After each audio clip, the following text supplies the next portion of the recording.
populations, we need more food. Urbanization and industrial growth, climate change are also those, part of those issues. The balance between supply and use is what we actually need for the water crisis to end. And I found that to be an interesting way to sum it up, that bringing those in line and how we use versus the amount of water that's available, keeping that, the supply, the finite supply of water in mind in the way that we approach everything that we decide to do. So I listed down on the bottom, and I think the presentation will be saved too, but the websites where I found these things, India Water Portal, and then also downtoearth.org, where it discusses, that's where some of these ideas came from. Looking at my notes here. So water supply challenges, 1 in 9 people lack access to safe water. And then of that number, 1 in 3 don't have access to improved sanitation. So causes for that are infrastructure breakdown. And we tend to think of it as just having a lack of supply. Sanitation isn't available, or water isn't available, but it's also a lack of access. The ability of people to actually reach the things that they need to reach. Another aspect of the water supply challenges are what the UN says about increased urbanization. So 54% of the world's population lives in urban areas, with rural communities on the decline. And now what's interesting to me, if you think about that number, so India comprises nearly 20% of the world's population. The specific statistic was about 17.5%, according to the UN report and the other worldometers.org. Is I was just curious, so what percentages does India contain of the world's population? Well, there's your answer. So now that, if we think about India and the scheme of global water use and supply, I found an interview, and I'll tell you the name of the man here if I can see my notes. His name was Kirit Parikh, and he is chairman of Integrated Research and Action for Development. So they were interviewing him on this website, and so his information is some of what I'll have in here. So if you think about the 3 main challenges are insufficient water per person because of population growth, poor water quality resulting from insufficient or delayed investment in urban water treatment, and then dwindling groundwater supply. So the problems are broken out into those 3 areas. The population of India, as you see, 1.2 billion and a few more, and only 32% live in urban areas in India. So it's a drastically different percentage than what we're seeing globally. Globally, people are moving to cities, whereas India's vast population, it means at least 68% are in villages, which is part of what makes the work that all of you are talking about so crucial.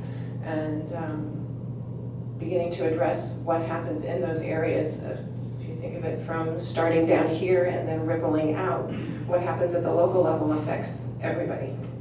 So in looking at that, I did a little more research and found what I thought was a really interesting article. India Water Portal reviewed a paper that was done by the Australia-India Institute that addressed what they saw as the 3 most common fears about water in the Indian subcontinent. So water scarcity, increasing competition, and then the specter of China and other bordering countries looming there.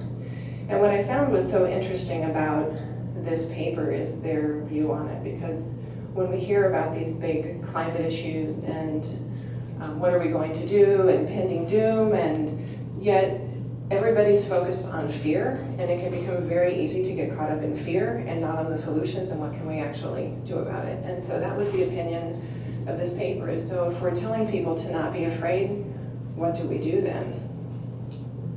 And the answer to that is that, second, let me make sure I'm not forgetting to tell you anything here.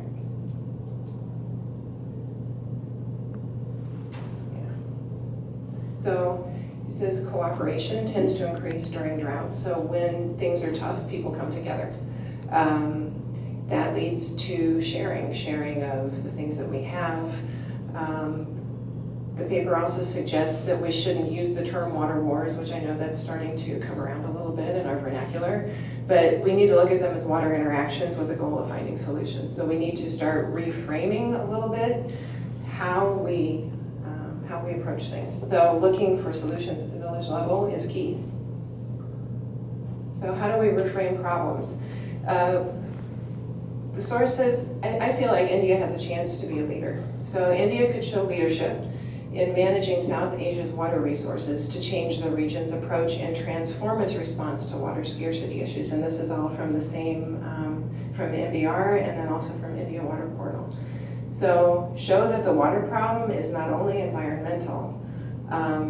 It's important to break it down into parts. We tend to think of water scarcity as being only environmental, but it also comes from mismanagement and inequitable distribution. So it's a multifaceted issue. So then there's equitable sharing of transboundary water agreements, and those can happen either cross-country or, as I follow on Twitter, Times of India News and things, and I actually lived in Bangalore for a year with my husband and daughters. So I've kept up on India News, the challenges between Karnataka and Tamil Nadu over Kaveri water. Those are examples within India of water issues taking place and all of the relationships and the complications that need to begin to be sorted out. So sensitivity to neighboring countries' concerns, keeping in mind that with a finite resource, everybody is going to has a right to access, and we're all going to have to figure out a way to come together. Except that water interactions are ambiguous and complex, that we have to call them what they are and directly accept the fact that if you have a river that runs through multiple states in India, or water that may start up in the Himalayas and flow down into India, it's challenging because everybody wants to stake a claim on what runs through where they are.